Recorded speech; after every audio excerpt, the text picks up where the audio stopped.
Welcome everyone to the game that we can't play anymore because Activision shut the servers down. Who would have thought? At least we have Paper Plane joining us in secret. Best part about it is that he doesn't speak, so we just kind of got him in the background. I'll start the episode by finishing off my Tinder story. Yeah, I know, shut up. So when I first got it, it was really embarrassing. Like, I mean, I did everything that I thought. I got my pictures, I got the right bio. This is 2018, I'm ready to get out there. But then I noticed, like, when I first started up, I'm getting loads of lads. Because I got Tinder Gold as well, so I could see who was liking me. And I remember just, like, coming across lads, and I'm like, wait, why? I've got my settings right, haven't I? It took me like 10 minutes to realise. At this point, I've got like 10 lads liking me. And I noticed that when it asked for my gender, it was actually asking for my preference. So I typed in male instead. I've got people around my area like who think I'm probably gay now because they're like, oh, Cameron, he's on Tinder. Like, oh, I was like, no, I'm just an idiot. Like, believe me, I am not gay. I am just an idiot. Oh, that's a quote. That's going to be on my obituary. Best part about it is that I got more likes from lads than I did girls when I started off. You know, I had like 50 from men, and when I switched it to girls, it was only like 5 or 1 per hour. So, yeah. Just goes to show you're a very handsome boy, Cam. Yeah, it's like, come on, Cameron, you know what would be better for you. And I'm like, I know, but I'm not. Oh god, I don't know. I've never understood the appeal of Tinder. I was talking about it with some guys on the Discord server, and they were like, they made a really good point about how hard it is to like really engage with someone when you're both there seeking a relationship. Like, how hard is it to be like, okay, we're gonna talk to each other, knowing that we're gonna enter a relationship? I've met a lot. The app is actually a curse. I don't know why I still continued to use it for as long as I did. I don't need it now, obviously. But I look back on it and I said, oh god, I could have saved myself so much trauma if I had just avoided this fucking app. You know what I mean? I've never even considered it. It's not my. I can't even talk to people normally, let alone on a dating app. You kidding? Well, yeah, I'll put me, famous YouTube sensation. Oh yeah. People will love that immediately. How's lockdown treating you? Oh, wonderful. Are you social distancing? I've been social distancing my whole life, baby. That's why no one's ever spoken to me. I know. I will tell you a funny story. When it first started to happen, like, obviously I was selling stuff, so I had to go to the post office still. So I'd travel to the post office, which is like, what, half an hour from where I live? So I'm walking, and I see this elderly couple walking in front of me. And I'm there like, all right, I'm gonna run over to the other side of the road. You know, I don't want to frighten them or anything like that. Literally, I just saw them, and I was just about to cross over, and they already skid dashed across the fucking road.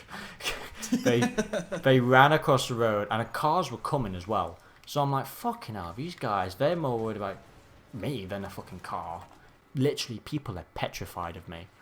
And to be honest, I realised that there's no difference from before and after lockdown. People still did that. People still avoided me when I was walking anyway.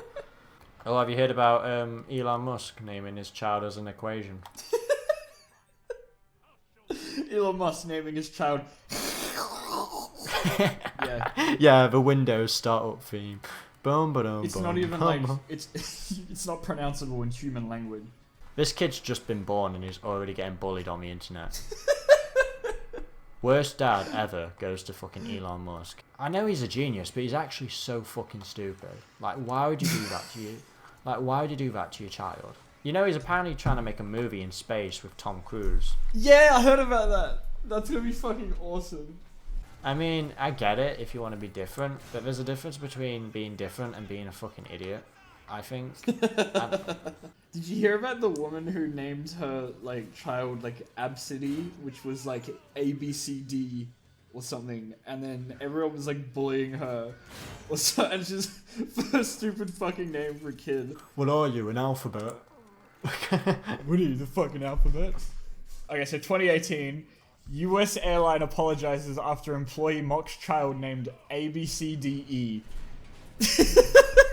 I think that's a worse kind of parent. There's one thing to be bullied by your parent, but there's one thing to have them make other people want to bully you. Yeah, I know what you mean. Like, oh god, you're stuck with that for like until you're 18. You can't change that until you're 18 years old. So it's like, fucking hell, dude. Cam has a secret unborn child he doesn't know about. It's somewhere. Yeah, I have 10. I have 10 of them. I just kind of spring load and they just... Just shooting them out. They're just everywhere. This is why you've got to masturbate under the covers, not have it full blown for everyone. Anyway.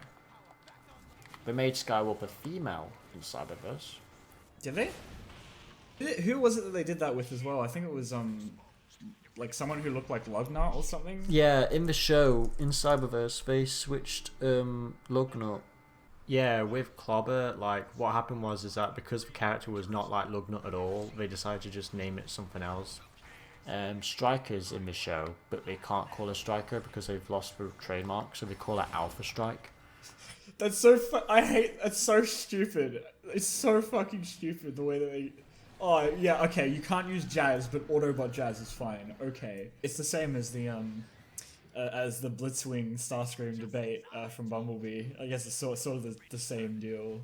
I'm not kidding you. I'm a fanatic for reaction videos, and I watched every reaction video I could on the Bumblebee trailer, and every single person said Starscream.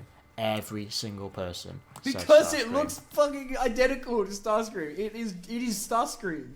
I think the Blitzwing Starscream debate was a lot more like contained. Sonic was like the entire internet unanimously rejecting this thing. They're like, this is fucking awful. Like, they had to do something about it because the movie would... I reckon the movie wouldn't have done nearly as well as it did if they'd kept that abomination. Who would have thought that if you just leave the design be, it would have... everyone would like it. Who would have... This is a revelation. I'm gonna mention it. I'm gonna mention it because the film's already been out, and if you've not seen it already, then it's your fault. At the end, with Tails, Yeah. I'm just like thinking, Yeah. oh my god, what the hell did his design look like? Like, I don't even want to know. Yeah.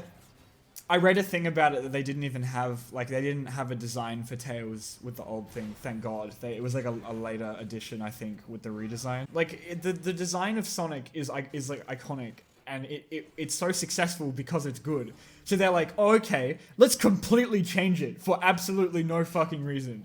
Like, I don't understand. They give us Sonic, they give us Tails, and they even give us Knuckles. Not directly, but they have them in the background, a bunch of his kind. And you know, by looking at it, you have a glimpse of what he'll look like, obviously, without the disguise. And I'm really excited for it, I'm going to be honest. I am looking forward to seeing more, because I trust them now that they'll deliver something good. Well, I don't trust them to do something good, I just trust them to do something competent. Way better than nothing. Don't think this changes anything. Pretty much. Don't think this changes the mess you made. I'm going to turn the brightness up. Holy shit. I went to Specsavers. That is really bright. It is still got dark contrast, but that is definitely brighter. Where the Yeah, I think that's everyone's problem with War for Cybertron in retrospect. It's like super like grimy. I kind of like it though. Cybertron I do kind of like it. Because it kind of sets a different tone for these games. If it's more dark, it's like there's more at stake. Yeah, I think that's why people... Yeah, I know what you mean. That's why people wanted DC to be dark so badly, and it just ended up being terrible. Hey, are you excited for that new War for Cybertron show? No. Wow. Nah, I have to tell... That didn't take long. I'm curious, but I'm not excited. I think there's a difference with that. It's like, oh, I'm just kind of curious on what it's going to be. Because it... Yeah, you know, still indifferent until it, like, comes out. It reminds me of Transformers Energon and Cybertron. Because you can clearly see toy parts in the show. Actually, now that you say that, that is exactly what Energon did, and that was a big deal for me because it was like, it's kind of like hard to suspend your disbelief when it literally just looks like they're like a kid playing with toys. But Hasbro gave the animation studio the toys and said, "Let's make a show about these," and they were like, "All right, we'll take that to heart," and literally make it exact like the toys. The worst part about it is having to adapt to new voice actors. Yeah, a lot of them, like, a lot of the Optimus, the new Optimus voice actors sound like they're trying to do, like, an impersonation rather than doing their own thing. That's like, what up they're to them, doing wrong. obviously, but it's just never going to sound as good. It's never going to sound as good as I don't remember what Cyberverse Prime sounds like. Is he any good? He does and he doesn't.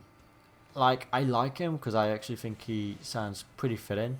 Sometimes he tries and does Peter Cullen, but then there are moments where he does his own voice and it sounds really good. But when he does quotes, like the iconic quotes, it sounds like every time he does an iconic quote that we've already heard from Peter Cullen, he's trying to get it, be like Peter Cullen. Yeah. But whenever he says something original, it sounds good. Yeah, no, it does. I get what you're saying. Have you seen the original Robots in Disguise, the 2001 one? No, I haven't actually. I have always watched clips of it, but I've never actually watched as a series. I don't know why, but I just don't seem to care about it as much. Yeah, no, that's fair enough. It's pretty freaking good. I'll be Yeah, honest I've heard with you, it. but I've not heard like it's an really good. essential That's why I've been annoyed at myself for not actually watching it. I'm not saying it's a bad show. It's just one of those shows that went. It never appeared in my childhood at all. Like I never. Yeah, no, we missed it. I mean, it wasn't that like it wasn't really a big thing either. It kind of just happened. Yeah, I had Armada Yeah. that came out around that time, but with Robots in Disguise, it escaped my childhood. I don't know why. I just never. Yeah, same. Oh yep, it's one of Dr. Eggman's designs here. This literally looks like a fucking Sonic boss, just straight up. Sonic's just gonna come up now. Hey guys, hey, I'm on Cybertron. Whoa! So you're probably wondering how I got here. Wait, did you kill it or is it still going? What this? I don't know. It's just Yeah. it's shooting up a lot of beams. Yes, finally, I have all the Chaos Emeralds to destroy Sonic the Hedgehog. Megatron, why won't you let me DJ? It's not fair. He's got really thick lips. He does too. Soundwave played it safe. He got a mouth plate, and he's just like, yes, I've got lips. There we go. You beat it. Well, that was a shit way to end the episode.